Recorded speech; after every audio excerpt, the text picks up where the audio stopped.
நமக்கு வரக்கூடிய தீர்க்க முடியாத துயரங்களுக்கு தீர்வு கிடைக்க வேண்டுமென்றால் அந்த சமயத்தில் நம் குடும்பத்தோடு சேர்ந்து குலதெய்வ கோயிலுக்கு சென்று குலதெய்வ வழிபாடு செய்ய வேண்டும்.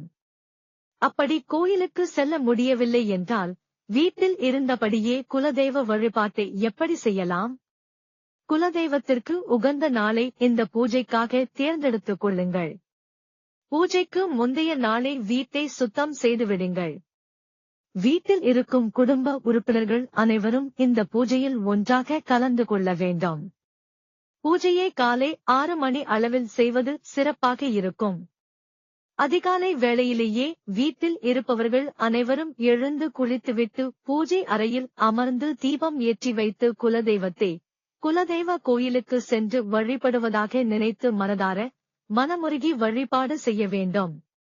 பூஜை அறையில் குலதெய்வத்திற்கு என்று மண் அகல் விளக்கில் தனியாக ஒரு தீபத்தை ஏற்றி வைத்து ஒரு சொம்பில் சுத்தமான தண்ணீரை ஊற்றி அதில் துளசி இலைகளை போட்டு குலதெய்வத்திற்கு சமர்ப்பணம் செய்யுங்கள்.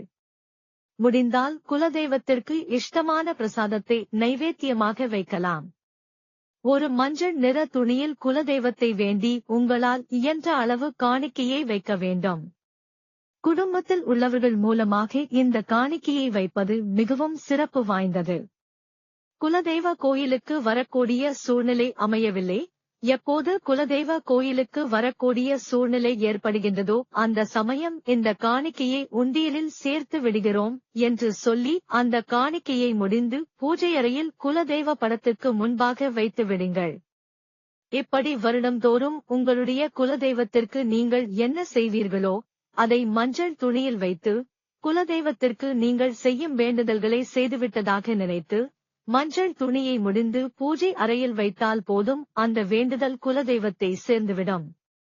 அடுத்த முறை குலதெய்வ கோயிலுக்கு செல்லும்போது இந்த மஞ்சள் நிற துணியில் முடிந்து வைத்திருக்கும் காணிக்கையை குலதெய்வ கோயிலில் சேர்த்து விட வேண்டும்.